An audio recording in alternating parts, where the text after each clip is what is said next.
जब हालात इस स्टेज पर पहुंच जाएं तो मेरे भाइयों समझ लीजिए ये कौम मर चुकी है, सांसें चल रही हैं, आईसीयू पर लेटी हुई है, वेंटिलेटर पर लेटी हुई है, और डॉक्टर इस कौम को कभी भी मरा हुआ घोषित कर सकता है। मौलाना जर्जीस उस कौम को समझाने आए हैं जो वेंटिलेटर पर लेटी हुई है। खंसा के कानों में जब ये खबर पहुंचती है, ये इत्तला होती है कि मेरे चारों बेटे जंग के कादसिया में शहीद कर दिए गए। जिसके 2 भाई कत्ल कर दिए गए तो कैसे रो रही थी, लेकिन आज 4 बेटे मैदान जंग में शहीद हो गए। चलिए बात को मैं आगे बढ़ाता हूं। आज भी थोड़ी सी नसीहत करूंगा, वक्त बिल्कुल ऐसा ही है मेरे भाइयों। मुख्तलिफ अनावीन पर मुख्तलिफ खिताब आप सुन चुके हैं। जरूरत है हम अपने आमाल की इस्लाह करें। जरूरत है कि हम जो कर रहे हैं कोशिश करें कि वो इस तरह करें कि वो कबूल हो, और ये सोच कर करें कि ये जिंदगी हमारी और आपकी बहुत लंबी नहीं है, बहुत लंबी नहीं है। अभी मैं जामताड़ा गया था प्रोग्राम करने के लिए, ये 3 तारीख को, आज 7 है ना, 3 तारीख को जामताड़ा में प्रोग्राम था मेरा। उसी इलाके के एक जबरदस्त आलिम दीन मौलाना हमारे हम नाम थे जर्जीस सलफी, देखिए बेचारे उमरा करने गए, इसी साल रमजान में उमरा करने गए, बिल्कुल ठीक थे, और होटल में हल्का सा सीने में दर्द हुआ और अटैक पड़ा, और वहीं पर हार्ट अटैक हो गया और इंतकाल कर गए। कागजात पूरे किए गए और फिर उनको वहीं पर बकीउल गरकत के अंदर उनको दफन किया गया। क्या सोचा था कि मैं उम्रा करने जाऊंगा और वहां से लौट कर मैं अपने घर पे नहीं आ पाऊंगा, लेकिन यह भी नहीं सोचा था कि अगर हमारी मौत आएगी तो हम बकीउल गरकत के अंदर हम दफन किए जाएंगे। ये मौत है जिसका कोई वक्त नहीं। नबी अकरम ने जो 7 चीजें बताई कि इनके आने से पहले नेक अमाल में जल्दी कर लो, उन 7 चीजों में अचानक आ जाने वाली मौत भी है। मौतन मुजहिजा, अचानक आ जाने वाली मौत से पहले नेक अमल कर लो। जब मौत आ जाएगी उसके बाद तुम अमल करना चाहोगे तो नहीं कर पाओगे, और मौत कब आ जाए हमें और आपको पता नहीं। मौत के बारे में कुरान करीम का अटल फैसला यह है, कुल्लु नफ्सिन ज़ाइक़तुल मौत, हर नफ्स को, हर जानदार को, हर जी रूह को मौत का मजा चखना है।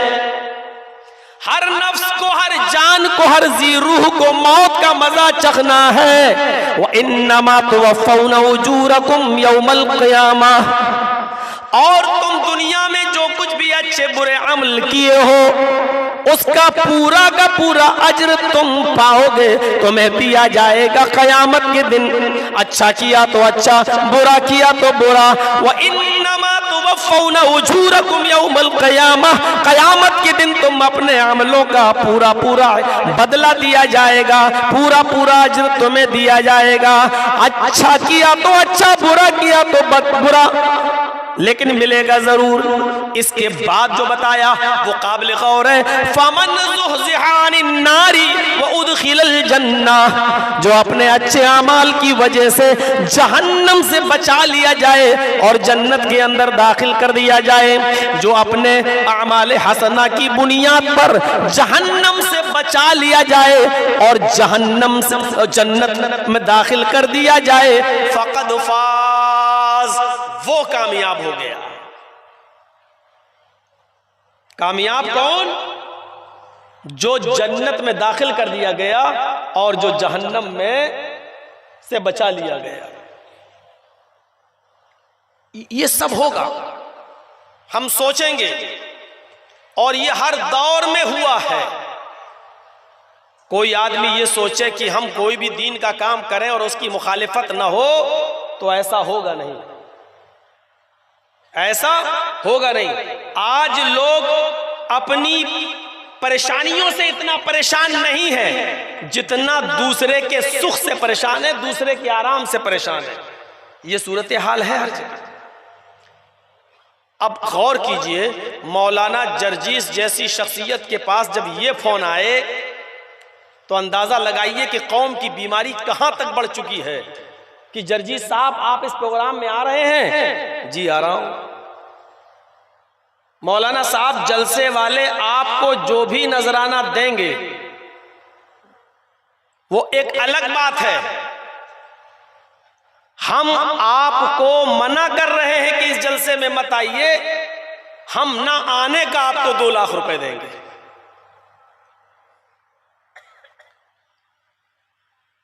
हालांकि मैं ना आता तब भी जलसा होता, प्रोग्राम होता, लेकिन इस फोन से आप अंदाजा लगा सकते हैं कि हमारी ज़हनियतें कहां तक चली गई हैं, हमारे मामलात कहां तक चले गए हैं, हम किस स्टेज पर आ गए हैं।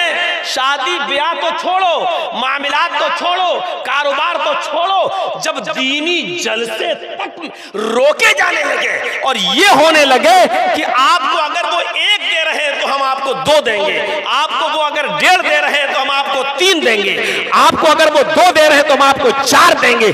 आप इस जलसे में बताइए, जब हालात इस स्टेज पर पहुंच जाएं तो मेरे भाइयों समझ लीजिए ये कौम मर चुकी है, सांसें चल रही है, आईसीयू पर लेटी हुई है, वेंटिलेटर पर लेटी हुई है, और डॉक्टर इस कौम को कभी भी मरा हुआ घोषित कर सकता है और कह सकता है कौम मर चुकी है।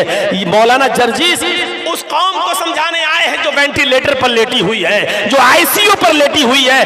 कहां है ईमान हमारे अंदर, कहां इस्लाम, वो तो मर चुका, कहां ईमान हमारे अंदर, वो तो खत्म हो चुका। हम तो वेंटिलेटर पर लेटे हुए हैं, हम तो ऑक्सीजन हासिल कर रहे हैं। जैसे ही गैस खत्म हुई, ऑक्सीजन खत्म हुई, हमारी रूह निकल गई, वेंटिलेटर की गैस खत्म हुई, हम गए इस दुनिया से। हमारी पोजीशन ये है, हम जिंदा नहीं है, हम जिंदा नहीं है, वेंटिलेटर पर लेटी हुई कौम है जो कभी भी मर सकती है, कभी भी जा सकती है। मौलाना जर्जीस मस्जिद में गए, देखते हैं मस्जिद में कूड़ा पड़ा हुआ है, थोड़ी सी गंदगी है। किसी ने कहा जर्जीस साहब मस्जिद की गंदगी साफ कर दो, झाड़ू ये रखी हुई है। जर्जीस साहब ने कहा मैं क्या तुम्हारे बाप का नौकर हूं, मैं क्यों करूं, ये काम तो इस मस्जिद के मुतवल्ली का है, मुतवल्ली को करना चाहिए। ये हमारी ज़हनियत है। वो मस्जिद का मुतवल्ली है, अच्छा करेगा या बुरा करेगा वो उसका हिसाब व किताब देगा। मस्जिद अल्लाह का घर है, तुमने गंदगी देखी है, तुम्हें झाड़ू उठाना चाहिए और अपने हाथ से अगर झाड़ू लगाकर उस मस्जिद की गंदगी को साफ कर देते हैं तो उस मुतवल्ली के घर को साफ नहीं कर रहे बल्कि अल्लाह के घर को आप साफ कर रहे हैं। जब उमर फारूक ने खालिद इब्ने वलीद को माजूल किया तो उनको बड़े बड़े ईसाइयों के बादशाहों ने तलब किया और कहा कि आए खालिद इब्ने वलीद तुम हमारे पास आ जाओ, हम अपनी बेटी की शहजादी की शादी तुम्हारे साथ करने को तैयार हैं। हमने सुना है उमर फारूक ने तुम्हें माजूल कर दिया, तुम्हें निकाल दिया, तुम्हारी इंसल्ट की है, तुम हमारे पास आ जाओ, हमारे दरबार में आ जाओ, हम आधी सल्तनत का हुक्मरा तुम्हें बना देंगे और अपनी शहजादी की शादी हम तुम्हारे साथ कर देंगे। इसका जवाब खालिद इब्ने वलीद ने जो दिया वो ये दिया, आए रूमी कुत्ते, आए रूमी कुत्ते मेरे ईमान का सौदा मत कर, आए रूमी कुत्ते मेरे ईमान का इम्तिहान मत ले। मैं हजरत उमर फारूक की फौज के कमांडरी से, चीफ कमांडर से मैं माजूल हुआ हूँ, सिपाही की हैसियत से नहीं। मैं उस वक्त भी फौजी था, आज भी हूँ, पहले भी सिपाही था, आज भी हूँ। अब तो मेरे लिए इस जंग में लड़ना और आसान हो गया, पहले मैं जिम्मेदार था इसलिए थोड़ा सा मैं दबता था, अब तो मैं आजाद हो गया, अब मैं दुगनी ताकत से काफिरों का मुकाबला करूंगा। उमर फारूक ने मुझे कमांडरी से माजूल किया है, इस्लाम से नहीं किया है, और मैं जो जंग लड़ता हूँ वो उमर फारूक के लिए नहीं लड़ता हूं बल्कि मैं ये जंग इस्लाम के लिए लड़ता हूं, इस्लाम के लिए ये जंग में लड़ता हूं। मेरे प्यारे साथियों, हमारे जहनों में ये तसव्वुर आना चाहिए चाहिए कि ये मदरसा फला का नहीं है, फला का नहीं है, ये मदरसा तो मेहमानाने रसूल का है। इस मदरसे के अंदर तो जो तलबा आएंगे वो हाफिज बनकर निकलेंगे, आलिम बनकर निकलेंगे।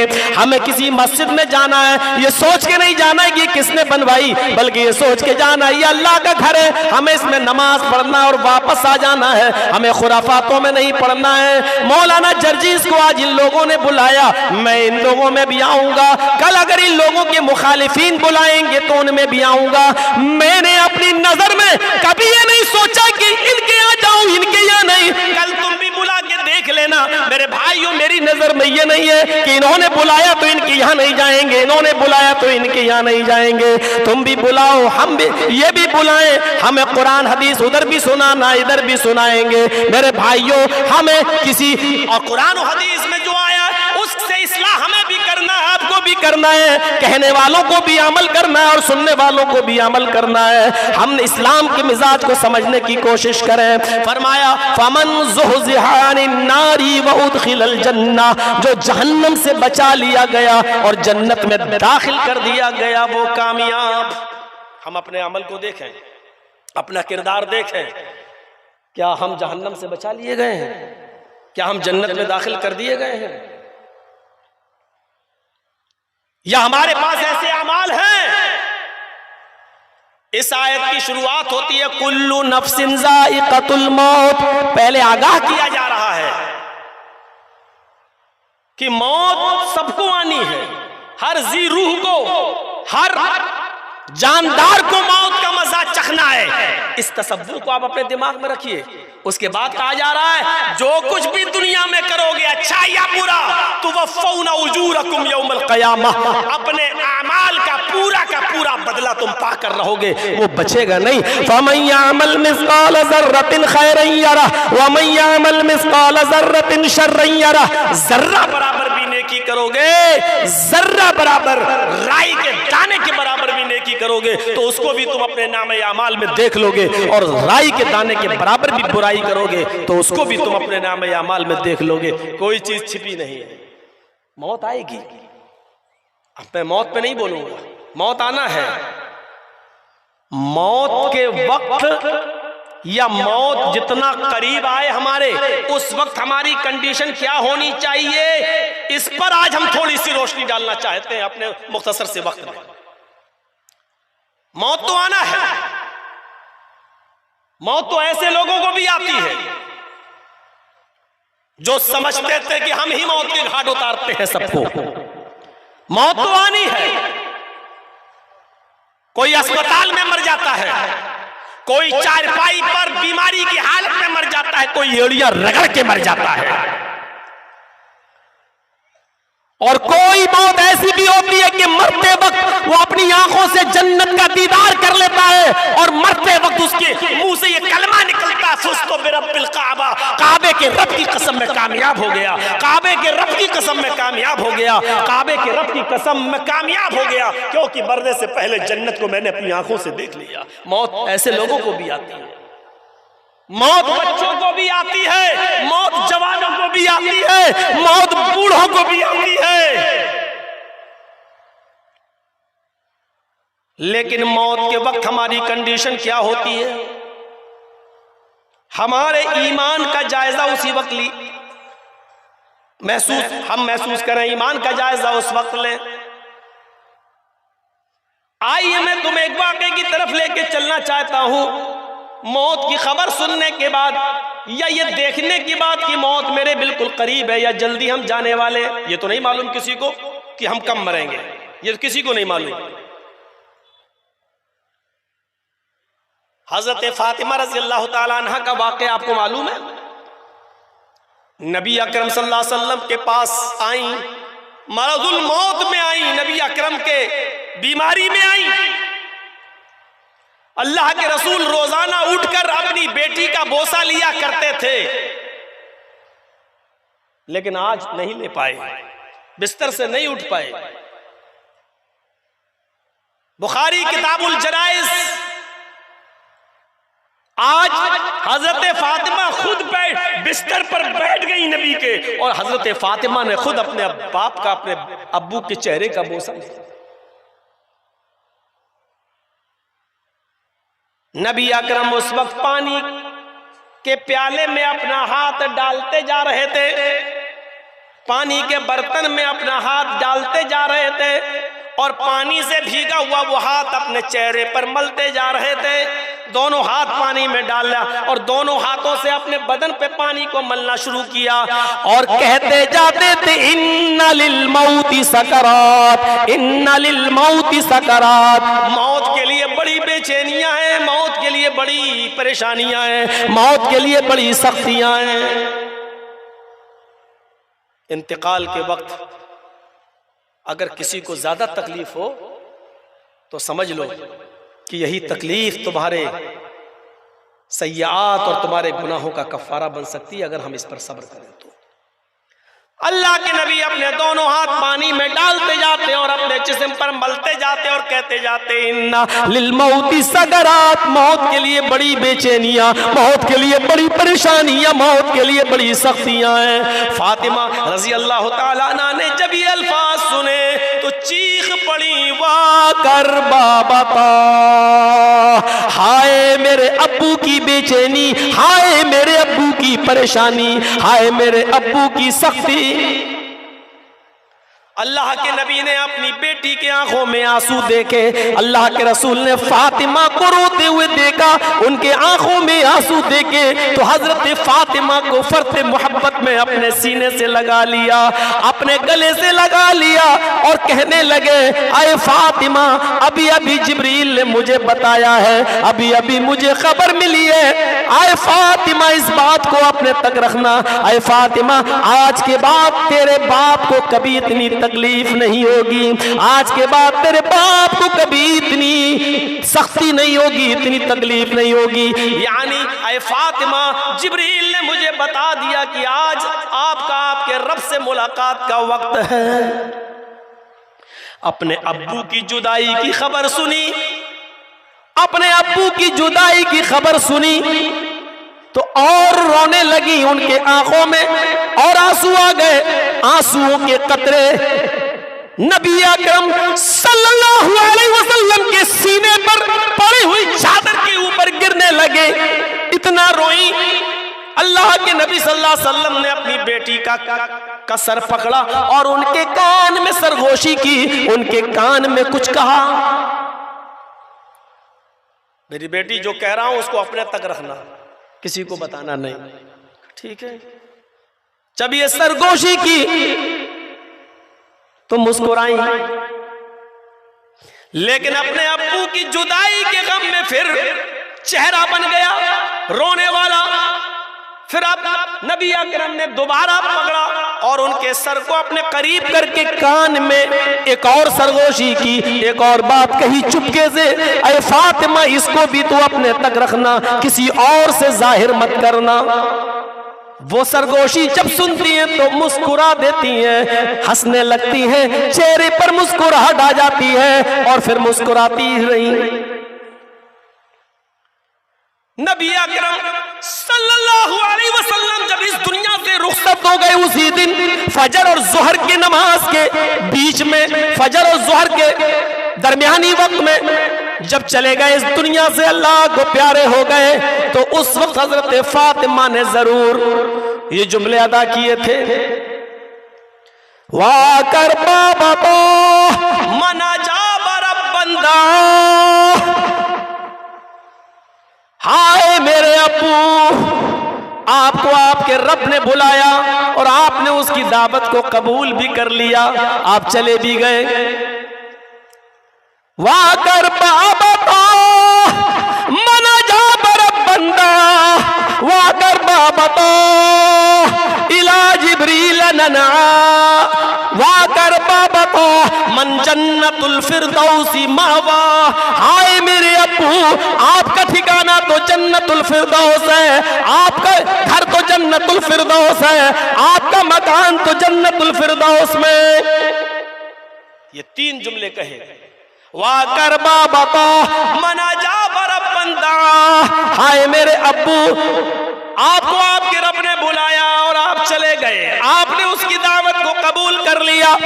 वाह कर बाबा तो मन जन्नतुल फिरदौसी मावा, हाय मेरे अब्बू आपका फिरदौस है। वाह कर बाबा तो इला जिब्रील नना, आए अब्बू अब जिब्रील किसके पास कुरान लेकर आएंगे, अब जिब्रील किसके पास वही लेकर आएंगे, अब जिब्रील आसमान से कुरान की आयतें किसके ऊपर नाजिल करेंगे, अब जिब्रील किसके पास आएंगे। मैं जिब्रील को मना कर देती हूँ, ओ जिब्रील अब ना आना, ओ जिब्रील अब इस दुनिया में तशरीफ न लाना। अब तुम किसके ऊपर कुरान लाओगे, साहिब कुरान ही नहीं रहा, साहिब कुरान ही नहीं रहा, जिस पर कुरान लाते थे वो इस दुनिया में न रहा, तो अब किसके ऊपर तुम कुरान नाजिल करोगे, किसके पास लेकर आओगे। नबी अकरम सल्लल्लाहु अलैहि वसल्लम के दफन के बाद, तजहीज़ो तकफीन के बाद 2, 4, 5, 6 दिन गुजर जाने के बाद सारी बीवियां एक साथ बैठी हुई थीं। हजरत फातिमा भी वहां थीं। उन तमाम बीवियों ने, नबी की तमाम बीवियों ने फातिमा से कहा, अरे फातिमा आज वो राज बता दो जो राज तुम्हारे कान में मोहम्मद रसूलुल्लाह ने कहा था। सरगोशी की थी, 2 मरतबा हमारी आंखों ने देखा कि नबी ने तुम्हारे कान में कुछ कहा, तुम हंसने लगी, फिर तुम थोड़ा सा चेहरा गमगीन हुआ तुम्हारा, थोड़ी देर के बाद फिर नबी ने तुम्हारा चेहरा पकड़ा, फिर तुम्हारे कान में कुछ कहा, फिर तुम हंसने लगी। वो क्या था? हजरत फातिमा फरमाती हैं, हाँ आज मैं बयान कर दूंगी, आज मुझे बताने में कोई हर्ज नहीं है, क्योंकि वो राज नबी अकरम सल्लल्लाहु अलैहि वसल्लम मेरे अब्बू की जिंदगी तक था। आपने कहा था फातिमा ये राज मेरी जिंदगी में किसी को मत बताना, मैंने जिंदगी में किसी को नहीं बताया, लेकिन आज तुम पूछ रही हो और उस हक का वास्ता दे रही हो जो हमारे और आपके दरमियान है, तो आज सुन लो। जब मैं परेशान थी तो नबी अकरम ने मुझे पकड़ा, मेरे सर को पकड़ा और मुझे अपने करीब किया और मेरे कान में ये जुमला फरमाया, फातिमा तुम मायूस क्यों होती हो? अरे मेरे जाने का वक्त करीब आ गया तो क्या हुआ, तुम परेशान क्यों होती हो? एक दिन तुम भी जन्नत में जाओगी। आए फातिमा, अभी अभी जिब्रील ने खुशखबरी दी है कि फातिमा से कह दो कि अल्लाह ताला ने फातिमा को फातिमतु सय्यदतु निसाई अहलिल जन्ना, अल्लाह ने फातिमा को जन्नत की तमाम औरतों का सरदार बना दिया। अल्लाह ताला ने फातिमा को जन्नत की तमाम ख्वातीन का सरदार बना दिया। जब मैंने सुना कि मैं भी जन्नत में जाऊंगी और जन्नत की तमाम ख्वातीन की मैं सरदार होंगी, मैं उनकी सरदार बना दी गई हूं, तो ये सुनकर मुझे मुस्कुराहट आ गई, मेरे चेहरे पर खुशी आ गई।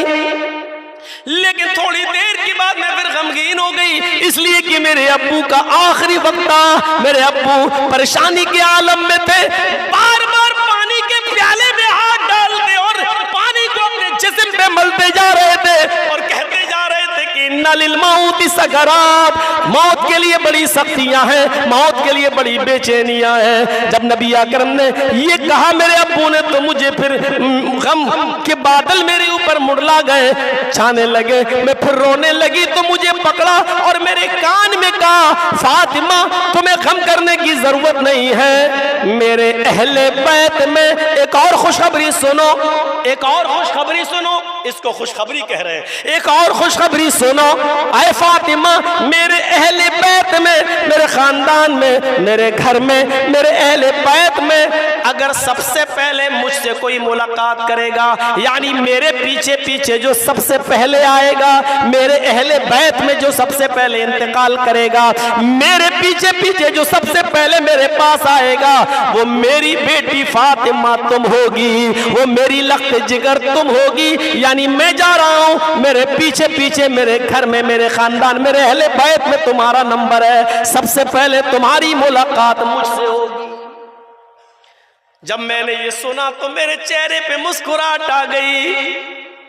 मौत को करीब देखकर मुस्कुराहट आती है क्या?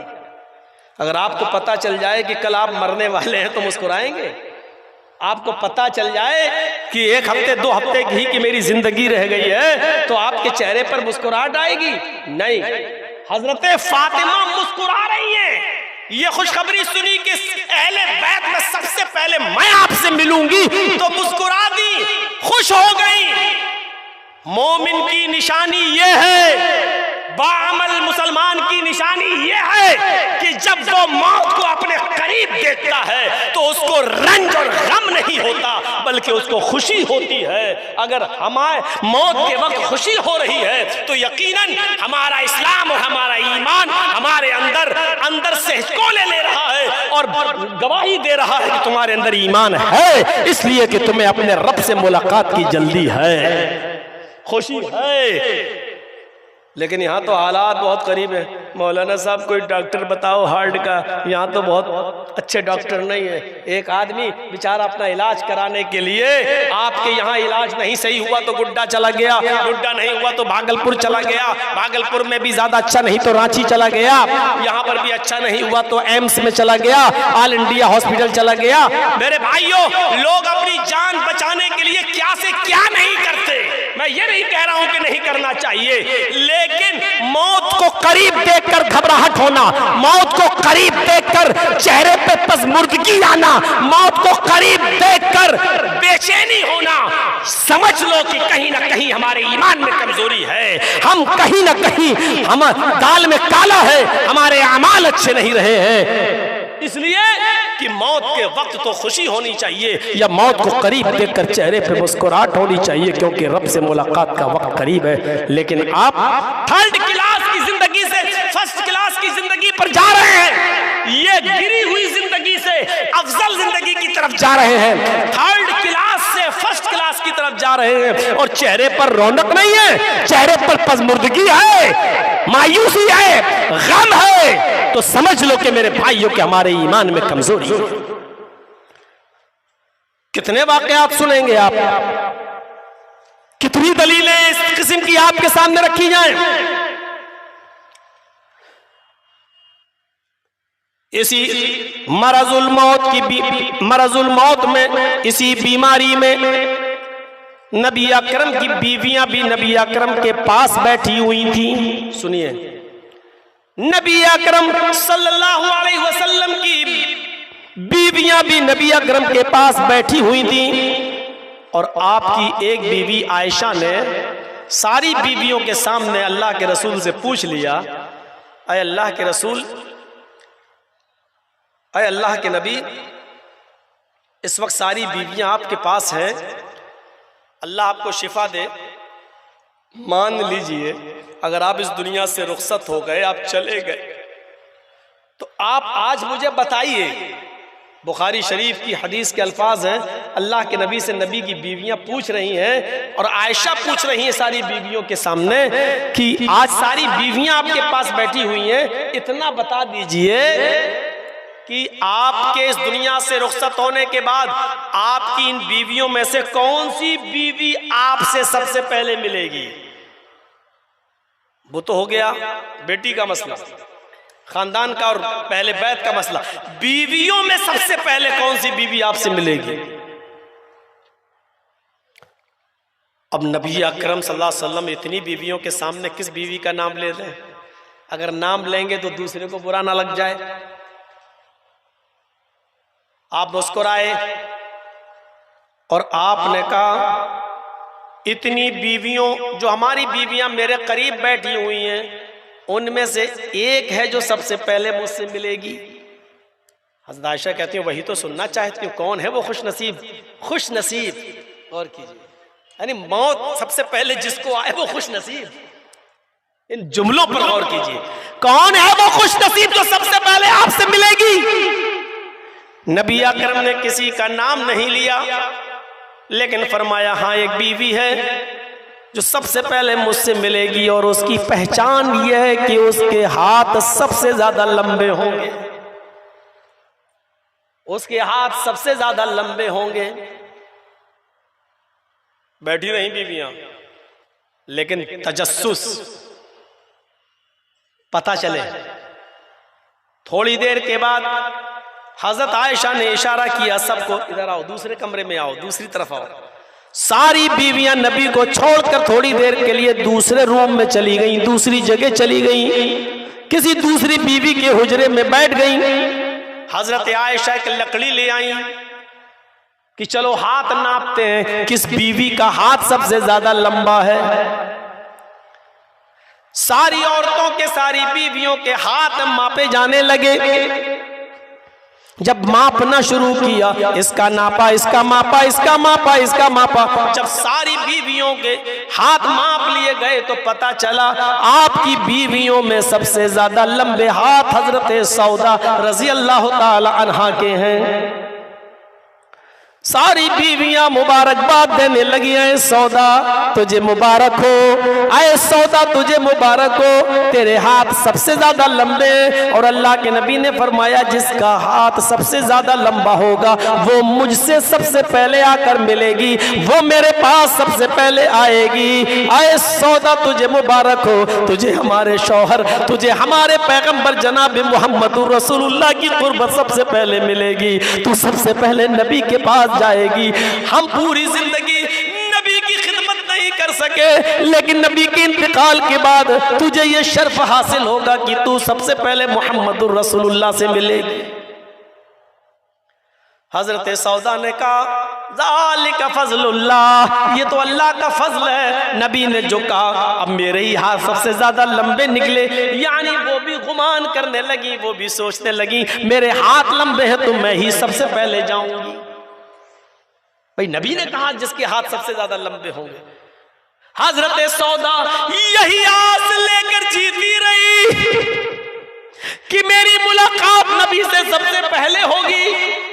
सारी बीवियां सौदा पर रश्क करने लगी कि ये लो, सौदा सबसे पहले नबी अकरम के पास जाएगी, इसका इंतकाल नबी के बाद बीवियों में सबसे पहले इसी का होगा। लेकिन हदीस की किताबें और सीरत की किताबें बताती हैं कि जब नबी की बीवियों में से इंतकाल का नंबर आया तो सबसे पहले जिस बीवी का इंतकाल हुआ वो हजरत सौदा नहीं थी। अल्लाह के नबी की बीवियों में सबसे पहले जिस बीवी का इंतकाल हुआ उसका नाम था ज़ैनब बिन्ते जहश।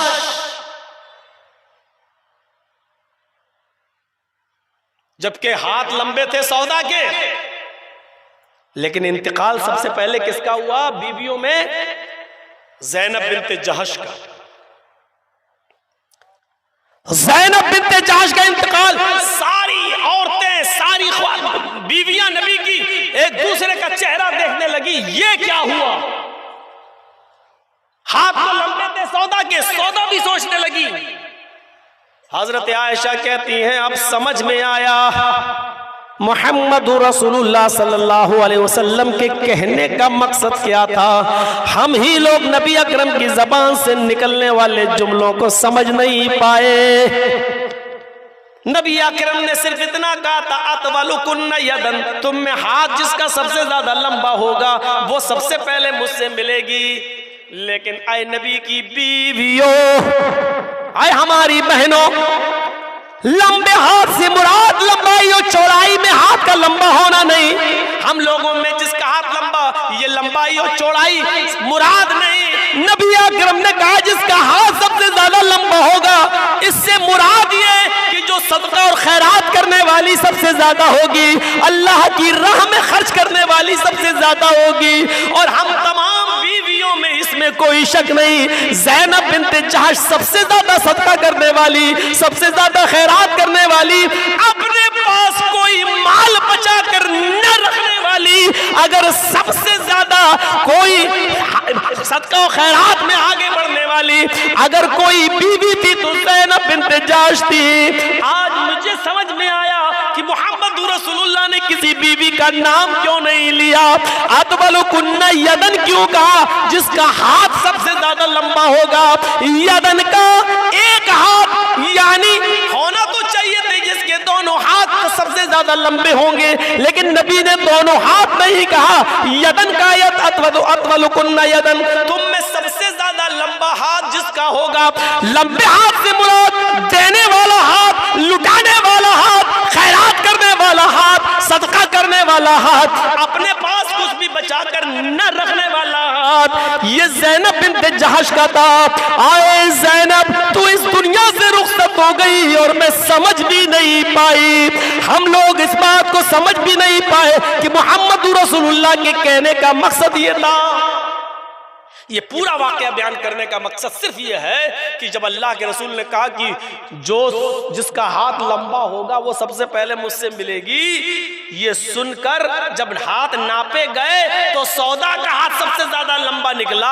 तो सब सौदा को मुबारकबाद देने लगी कि तू कितनी खुशनसीब है कि तेरी मुलाकात नबी से सबसे पहले होगी। और सौदा भी हंसने लगी और सोचने लगी, चलो ये तो अल्लाह का फजल है जो मुझे मिल गया, मैं नबी की पूरी जिंदगी खिदमत नहीं कर सकी, चलो इंतकाल के बाद सबसे पहले बीवियों में मेरा इंतकाल होगा, मैं नबी से मिलूंगी। यानी मौत को करीब देख रही है और मौत को अपने करीब जान रही है तो खुश हो रही है। ये मोमिन की अलामत है, ये मोमिन की निशानी है। मोमिन वो होता है मेरे भाइयों, मौत अपने करीब देखता है तो वो खुश होता है। जैसे सुमैया,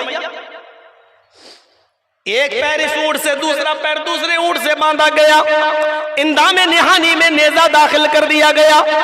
तबकात के अल्फाज इब्ने साद ने तबकात में लिखा, अबू जहल ने कोड़ा उठाया होता है, सुमैया तेरी शर्मगाह में नेजा दाखिल कर दिया गया, पीछे से हाथ बंधे हुए और फिर भी कह रही है कि अल्लाह पर ईमान नहीं छोड़ सकती। अब तैयार हो जा, अब इन ऊंटों को मैं मारूंगा, एक पूरब की तरफ भागेगा, एक पश्चिम की तरफ भागेगा। बोल अब क्या कहती है? सुमैया ने नजरें आसमान पे डाली, फिर नजरें जमीन पर डालकर अबू जहल को मुखातब करके कहती है, आए अबू जहल, काबे के रब की कसम, अगर मेरे हाथ खुले होते तो ये कोड़ा उठाकर मैं तेरे हाथ में दे देती। पकड़, मार इन ऊंटों को, मार इन ऊंटों को। क्यों अपना टाइम बर्बाद कर रहा है, क्यों अपना वक्त बर्बाद कर रहा है? आए अबू जहल, काबे के रब की कसम, जितनी देर तू इन ऊंटों को भगाने में लगा रहा है उतनी देर मुझे रब की जन्नत में दाखिल होने में लग रही है। आए अबू जहल, इस जन्नत को मैं अपनी आंखों से देख रही हूँ, उसकी महक, उसकी खुशबू मेरी नाक तक आ रही है। आए अबू जहल, जितनी देर तू इन ऊंटों को भगाने में लगा रहा है उतनी देर मुझे जन्नत में जाने में लग रही है। पैर बंधे हैं, इंदामे निहानी में शर्मगाह में नेजा दाखिल हो चुका है, मौत को अपने करीब देख रही है। उसको मालूम है कि ये पैर इस ऊंट से बंधा है, ये पैर इस ऊंट से बंधा है, ये ऊंट भागेंगे, मैं 20 से 2 टुकड़े हो जाऊंगी, लेकिन जन्नत को अपने करीब अपनी आंखों से देख रही है तो कह रही है जल्दी भगा। जितनी देर तो इन ऊंटों को भगाने में लगा रहा है उतनी देर मुझे जन्नत में जाने में लग रही है। मौत को अपने करीब देखती है तो चेहरे पर मुस्कुराहट आ रही है। ये है मोमिन की अलामत, ये है मोमिन की पहचान। हम अपना जायजा लें, अपने गरीबानों में बटन खोलकर और गरीबानों में झांके कि हम कैसे मोमिन हैं, हम कैसे मुसलमान हैं। हम अपनी खुद परेशानी से उतना परेशान नहीं है जितना दूसरे के सुख से परेशान। ये कैसे खा रहा है, इसके घर में बिरयानी की खुशबू कैसे आ रही है, आज हम इस चीज से परेशान। तबाह कर दिया इस सिस्टम ने, तबाह कर दिया मुआशरे और समाज को इस सिस्टम ने। और जो माल आए वो अकेला हमें मिले, आपका हक नहीं है। अकेले उस पर कब्जा करना चाहते हैं हम, चाहे जैसे मिले दौलत हमें मिले, दूसरा इसमें भागीदार ना हो। जैसे गांव में एक बैल मर गया हो, गांव में एक बैल मर गया, एक कुत्ता उसके गोश्त को नोच नोच के खा रहा है। उस बैल के गोश्त की बदबू दूसरे कुत्तों को लगती है, वो भी उसी गांव के, वो भी गोश्त खाने के लिए, मरे हुए सड़े हुए बैल का गोश्त खाने के लिए आ जाते हैं।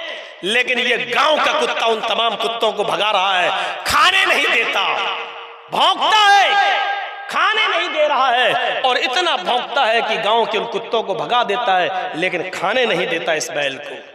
अरे ये कुत्ता कितना गोश्त खा लेगा? 1 किलो, 2 किलो, 3 किलो, ज्यादा से ज्यादा 5 किलो। यहां तो पूरा 3 कुंटल पड़ा हुआ है, 3 कुंटल। लेकिन कुत्ते की फितरत ये कहती है कि बर्बाद होता है तो हो जाए, नालियों में बहता है तो बह जाए, सड़ता है तो सड़ जाए, नदियों में बहाना पड़े तो बहा दो, लेकिन हम अकेले खाएंगे, दूसरे कुत्ते को नहीं खाने देंगे।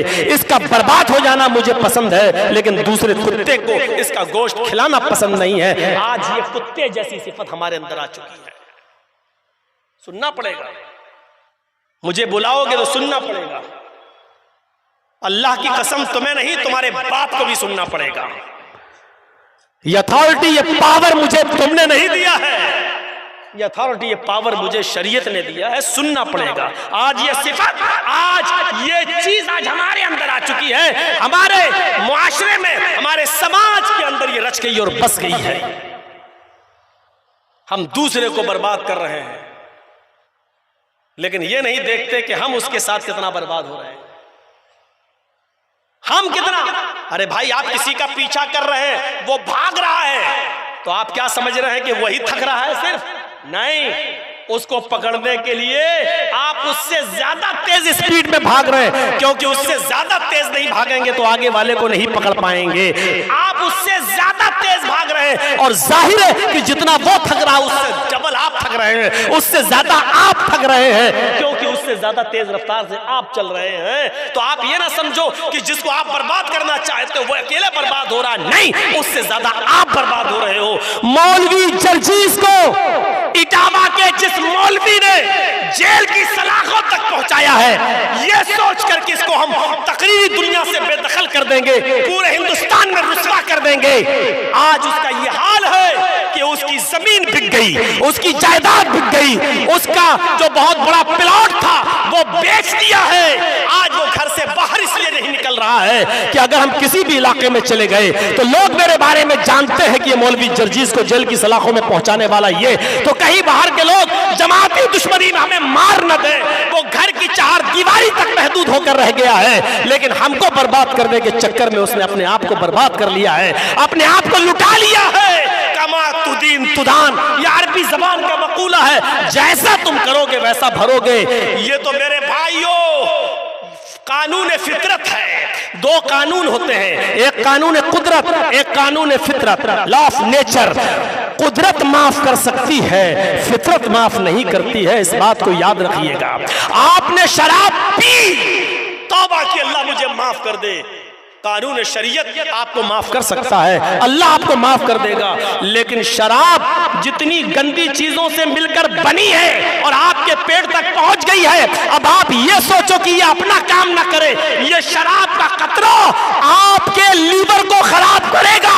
ये लॉ ऑफ नेचर है, और नेचर किसी को माफ नहीं करता है, फितरत किसी को माफ नहीं करती है। कुदरत माफ कर देगी, शरीयत माफ कर देगी, लेकिन फितरत माफ नहीं करती है। आपने बाप को मारा, दुआ अल्लाह से तौबा कि अल्लाह मुझे माफ कर दे, अल्लाह माफ कर सकता है अगर बाप ने माफ कर दिया मेरे भाइयों, लेकिन लॉ ऑफ नेचर ये कहता है कि अगर तुम अपने बाप को मारोगे तो तैयार रहो कल अपनी औलाद से पिटने के लिए, क्योंकि तुम्हारी औलाद तुम्हें मारेगी। अगर तुमने अपनी माँ को घर से निकाला तो तैयार रहो कल तुम्हारी औलाद भी तुम्हें अपने घर से निकालेगी। ये लॉ ऑफ नेचर है जो कभी माफ नहीं होता है। कुदरत शरीयत माफ कर सकती है, फितरत माफ नहीं करती है।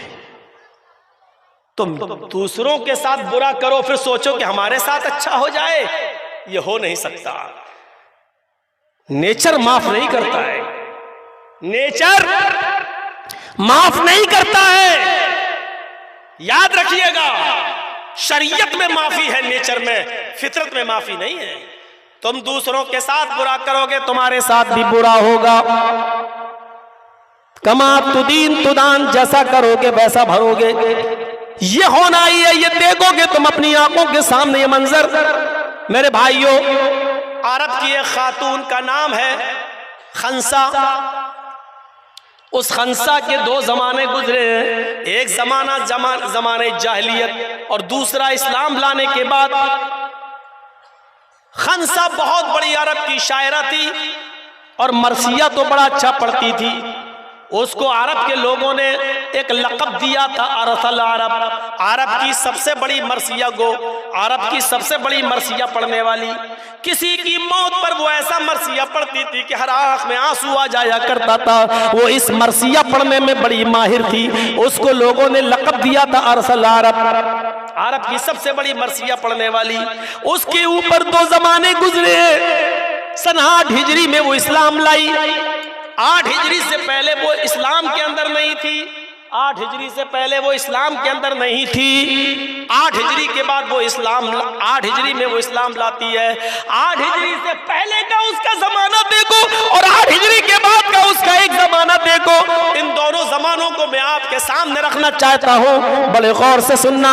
बड़ा दर्द भरा मंजर है, बड़ा दर्द भरा। मेरे भाइयों, आपको ये वाक़या सुनाने जा रहा हूँ। हजरत खंसा, जमाने जाहिलियत का दौर देखो उसका। उसके 2 भाई थे, एक भाई का नाम था मुआविया, एक भाई का नाम था सख्र। एक भाई का नाम था मुआविया और एक भाई का नाम था सख्र। दुश्मनी अरब के अंदर जमाने जाहिलियत में बहुत थी। एक एक रोटी और एक एक बोटी के लिए एक दूसरे को कत्ल कर दिया करते थे। एक एक रोटी और एक एक बोटी के लिए एक दूसरे को मार दिया करते थे। अरब के अंदर जहालत का बड़ा दौरा था। जमाने जाहिलियत की बहुत सी चीजें ऐसी हैं जिनको बयान करने में भी मेरे भाइयों अजीब सा लगता है। एक ही औरत से कई मर्द हम बिस्तर होते थे। जब बच्चा पैदा होता था तो वो सबको बुलाती थी और अपना बच्चा जिसकी गोद में रखना चाहती थी, ये उसी का बेटा माना जाता था, ये बच्चा उसी का बेटा और वो उसका बाप माना जाता था। फिर जितने लोग मिले उनको छोड़ दिया जाता था और ये औरत उस आदमी के पास चली जाती थी, उसकी बीवी बन जाती थी। जबकि मिलने वाले उससे बेशुमार लोग होते थे, लेकिन बच्चा जिसकी गोद में ये औरत रख दे बस उसी को इसका पति माना जाता और ये बच्चा उसी का माना जाता और ये उसकी पत्नी बीवी मानी जाती। अजीब अजीब हालात थे जमाने जाहिलियत के। जमाने जाहिलियत में कौमी असलियत और कौमी दुश्मनी की वजह से इसके एक भाई को कत्ल कर दिया गया, मुआविया को मारा गया। मुआविया मर गया। खंसा अपने भाई की याद में पागल सी हो गई, रो रो के गाती थी, बाजारों में फिरती थी, बाल खोले खोले जाती थी, गोया के पागल सी हो गई। दूसरे भाई ने, सख्र ने अपने भाई मुआविया का बदला लेने के लिए कमर कसी और ऐलान कर दिया कि मैं अपने भाई मुआविया की मौत का बदला लूंगा। लेकिन कौम के लोग भी बड़े चौकन्ना थे, होशियार थे। उन्होंने मौका पाकर घात लगाकर बैठे और मौका पाकर कभी सख्र को भी कत्ल कर दिया, सख्र को भी मौत की घाट उतार दिया। और सख्र की मौत के बाद तो इसका बड़ा पागलपना सा हो गया। दोनों भाई इस दुनिया से चले गए।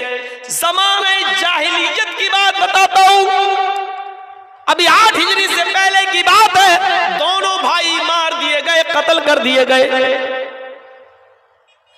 और खंसा अपने दूसरे भाई सख्र की मौत के बाद ये शेर पढ़ती रहती थी, गुनगुनाती थी, मरसिये का ये शेर गाती रहती थी। युज़क्किरुनी तुलू शम्सी सखरा अज़कुरुहु लिकुल्लि गुरूबि शम्सिन। ये शेर पढ़ा करती थी, उसके बाद उसने कोई दूसरा शेर नहीं बनाया। बस जब भी सूरज निकलता तो कहती युज़क्किरुनी तुलू शम्सी सखरा, आए सूरज तू क्यों तुलू होता है, जब तू निकलता है, जब तू चमकता है, जब तू पूरब से नमूदार होता है तो मुझे सखर की याद आ जाती है। तेरा तुलू होना, तेरा चमकना मुझे सखर की याद में बेचैन कर देता है। तेरा निकलना मुझे सखर की याद दिला देता है।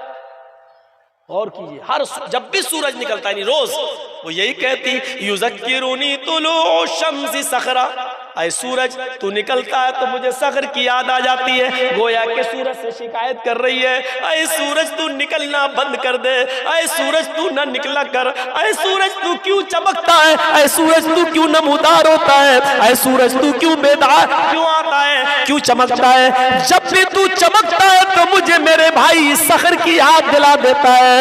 ऐ सूरज इससे तो अच्छा है कि तू निकला ही न कर, ताकि मैं कुछ याद तो भुला सकूं अपने भाई को। फिर जब वो रात में बिस्तर पे जाती थी और शाम को जब सूरज गुरूब होता था तो सूरज गुरूब होते वक्त फिर कहती थी अज़कुरुहु लिकुल्लि गुरूब शम्सिन, मैं उसको याद करती हूँ सूरज के डूबते वक्त भी, यानी जब सूरज डूबता है तो मुझे सखर की याद आती है। यानी वो ये कहना चाह रही है आए सूरज तू क्यों छिपता है, तू क्यों गुरूब होता है, तू क्यों डूबता है, तू क्यों छिप जाता है, क्योंकि जब भी रात आती है तो मुझे सखर की याद आ जाती है। यानी सूरज निकले तो सखर की याद, सूरज गुरूब हो तो सखर की याद। इस शेर का शॉर्टकट में मतलब ये हुआ कि मैं रातों दिन सखर को याद करती हूँ। कोई दिन ऐसा नहीं जाता कि मुझे सखर की याद न जाती हो आती हो, और कोई रात ऐसी नहीं होती कि मैं सखर को याद न करती हूँ। युज़क्किरुनी तुलूउ शम्सी सखरा अज़कुरुहु लिकुल्लि गुरूब शम्सिन, आए सूरज तेरा चमकना मुझे सखर की याद दिला देता है, आए सूरज तेरा छिपना भी मुझे सखर की याद दिलाता है। इस शेर से अंदाजा लगा सकते हैं कि खंसा का क्या हाल था, कितना वो अपने भाई को याद करती थी। उनकी मौत, भाइयों की मौत खंसा के ऊपर बिजली बनकर गिर गई थी। लेकिन यही खंसा जब सन 8 हिजरी में इस्लाम लाती है, इसके शौहर का इंतकाल हो जाता है, अपने 4 बच्चों की परवरिश अकेले दम पे करती है। भाई मार दिए गए, भाई पहले ही से कत्ल कर दिए गए, अकेले दम पर अपने 4 बच्चों को पालती है। आज 16 हिजरी है, 8 साल के बाद 16 हिजरी को हजरत उमर फारूक कादसिया की जंग में जा रहे हैं। पूरा गिरोह कादसिया की जंग के लिए निकल रहा है, पूरा काफिला जंग कादसिया के लिए रवाना हो रहा है। अब इस्लाम लाने वाले ये बच्चे भी पीछे कैसे रह सकते हैं। हजरत खंसा एक बेटे को नहीं, 2 को नहीं, 3 को नहीं, बल्कि अपने 4 बेटों को उस मैदान जंग में भेजती है। जिसके 2 बेटे जिसके 2 भाई इंतकाल कर गए, मार दिए गए, तो खंसा पागल थी, अपने भाई को याद करती थी। ये जमाने जाहिलियत का दौर था। इस्लाम लाने के बाद, ईमान लाने के बाद अब उसको परवाह नहीं है। ये 4 बेटे अगर चारों कत्ल हो गए तो मेरा क्या होगा, मेरी देखरेख कौन करेगा, कोई परवाह नहीं। अपने 4 बेटों को मैदान जंग में रवाना करती है। और जब ये 4 बच्चे दरवाजे तक पहुंचते हैं, घोड़ा लेकर, तलवार लेकर जब दरवाजे तक पहुंचते हैं, तो खंसा का खुतबा सुनो, खंसा की तकरीर सुनो, खंसा का खिताब सुनो, खंसा का लेक्चर सुनो। खंसा कहती है मेरे बच्चों जा रहे हैं, याद रखना मैं इस्लाम के झंडे को गिरता हुआ नहीं देख सकती। आए मेरे बेटों, एक बात याद रखना, जिस तरह तुम्हारी माँ एक है, तुम 4 बच्चों की माँ एक है, उसी तरीके से तुम 4 बच्चों का बाप भी एक है। माँ अपने बेटों से कह रही है जिस तरह तुम्हारी माँ 4 की एक है, तुम्हारा बाप भी एक है। यानी आए मेरे बेटो, मैं अल्लाह की कसम खा के कहती हूं कि मैंने तुम्हारे बाप की अमानत में कोई खयानत नहीं की है। ऐसा नहीं कि किसी की रगों में किसी बाप का खून और किसी की रगों में किसी दूसरे बाप का, नहीं नहीं। ऐ मेरे बेटो, तुम सबने अपनी माँ का दूध पिया है, तो तुम सबकी रगों में एक ही बाप का खून दौड़ रहा है। तुम सब एक ही माँ के बेटे हो, तो एक ही आए मेरे बेटो, मैदान जंग में तीर अगर आए तो तीर में पीठ पर नहीं देखना चाहती। मैदान जंग में अगर लड़ना है तो बहादुरों की तरह लड़ना, तीर खाना है तो सीने पे तीर खाना। आए मेरे बेटो, मैं तीर को तुम्हारे पुष्प पर पीठ पर नहीं देखना चाहती। आए मेरे बेटो, ज़रा उतार देना, बहादुरों की तरह लड़ना। ज़रा मौत से बचने का एक बहाना ढूंढ लेता है। अगर तुम ज़रा पहनोगे तो ये मौत से बचने का एक बहाना ढूंढ लेता है। मेरे बेटो, ज़रा इंसान को पुरएतिमाद बना देती है कि अब मुझे मौत नहीं आएगी। इसलिए मेरे बेटो, ज़रा फेंक देना और हिम्मत से लड़ना। आज यहाँ नहीं तो कल क़यामत के दिन जन्नत के दरवाजे पर तुम्हारी माँ तुम्हारा इंतजार करेगी। अपने चारों बेटों को लेक्चर देकर खिताब करके भेज दिया। ये चारों बच्चे मैदान जंग में गए। एक बेटा मैदान जंग में कत्ल हो गया, दूसरे बेटे ने तलवार संभाली, दूसरा बेटा मैदान जंग में शहीद हो गया, तीसरे ने मोर्चा संभाला और तीसरा बेटा भी मैदान जंग में शहीद हो गया, चौथे ने मोर्चा संभाला और चौथा बेटा भी लड़ते लड़ते मैदान जंग में शहीद हो गया। जंग के खात्मे के बाद खबर आती है और खंसा को बताया जाता है, खंसा तेरे चारों बेटे मैदान जंग में शहीद हो गए और अल्हम्दुलिल्लाह चारों बेटों ने सीने पर तीर खाया था, चारों बेटों ने गर्दन पे तलवार चलवाई थी, चारों बेटों में से किसी के पीठ पर कोई जख्म नहीं है, चारों ने सीनों पर अपने तीर खाए हैं। खंसा के कानों में जब ये खबर पहुंचती है, ये इत्तला होती है कि मेरे चारों बेटे जंग के कादसिया में शहीद कर दिए गए। जिसके दो भाई कत्ल कर दिए गए तो कैसे रो रही थी, लेकिन आज चार बेटे मैदान जंग में शहीद हो गए तो आज कैसे मुस्कुरा रही है। ईमान नाम है मुस्कुराने का, मौत को करीब देखा तो मुस्कुराती है। मेरे भाइयों, जो औरत अपने भाइयों के मौत पर, उनके कत्ल पर कहती थी युज़क्किरूनी तुलूउ शम्सी सखरा अज़कुरुहु लिकुल्लि गुरूबि शम्सिन, आज वही औरत अपने चारों बेटों की शहादत पर क्या पढ़ रही है? अल्हम्दुलिल्लाहिल्लज़ी शर्रफनी बिक़त्लिहिम, अल्हम्दुलिल्लाहिल्लज़ी शर्रफनी बिक़त्लिहिम। तमाम तारीफें उस अल्लाह के लिए, तमाम तारीफें उस अल्लाह के लिए जिसने मुझे मेरे बेटों की शहादत से मुझे मुशर्रफ फरमाया है, मुझे इज्जत बख्शी है और मेरे चारों बेटों की शहादत को उसने इस जंग में कबूल फरमा लिया है। मेरे भाइयों, ये होती है अहले ईमान की निशानी। वो मौत को अपने करीब देखता है तो चेहरे पे मुस्कुराहट। हजरत खंसा ने देखा कि मेरे बेटे शहीद हो गए तो वो मायूस नहीं हुई, उसकी आंखों में आंसू नहीं आए, बल्कि हंसते हुए कहती है ये तो अल्लाह की हम्द व सना है, तारीफ है कि उसने मेरे बेटों को शहादत नसीब फरमाई। मेरे बेटों ने थर्ड क्लास से फर्स्ट क्लास की तरफ सफर किया है। तो मेरे भाइयों, मौत फमन ज़ुहज़िह अनिन नारी व उदखिलल जन्ना, जो जहन्नम से बचा लिया जाए और जन्नत में दाखिल कर दिया जाए, फ़क़द फ़ाज़, वो कामयाब हो गया, वही कामयाब है। मौत को कामयाब बनाओ और मौत कामयाब तभी बनेगी जब मौत के वक्त हमारे चेहरे पे मुस्कुराहट हो और हम ये सोचे कोई बात नहीं, आज हम इस दुनिया से जा रहे हैं तो अपने रब के पास जा रहे हैं। और ये वही आदमी मुस्कुरा सकता है जिसका ईमान मजबूत हो, जिसने दुनिया में अच्छे अमल किए होंगे, वही मौत के वक्त घबराएगा नहीं, वो मौत के वक्त बेफिक्र होगा। इसलिए मेरे भाइयों, इस दुनिया में अमाल सालिहा करो, वरना मौत तो आएगी ही, चाहे अमल अच्छे करो या बुरे। आइनामा तकूनु युद्रिकुमुल मौत वलौ कुंतुम फी बुरूजिम मुशय्यदा, बड़े बड़े किलों में चले जाओ, बड़े बड़े महलों में छिप जाओ, मौत तुम्हें उधर भी आ पकड़ेगी, मौत तुम्हें उधर भी अपने शिकंजे में ले लेगी, मौत तुम्हें उधर भी कस लेगी, तुम्हें अपने शिकंजे में ले लेगी। मरना तो है ही, इसलिए मौत आए तो ऐसे आए कि हमारे चेहरे पर मुस्कुराहट हो और हम रब की मुलाकात के लिए तड़प रहे हो कि अल्लाह बस मेरी तेरी तुझसे मुलाकात का वक्त करीब है और उस वक्त हमारे चेहरे पर खुशी हो, तो ये है असली मौत। मौत को कामयाब बनाइए।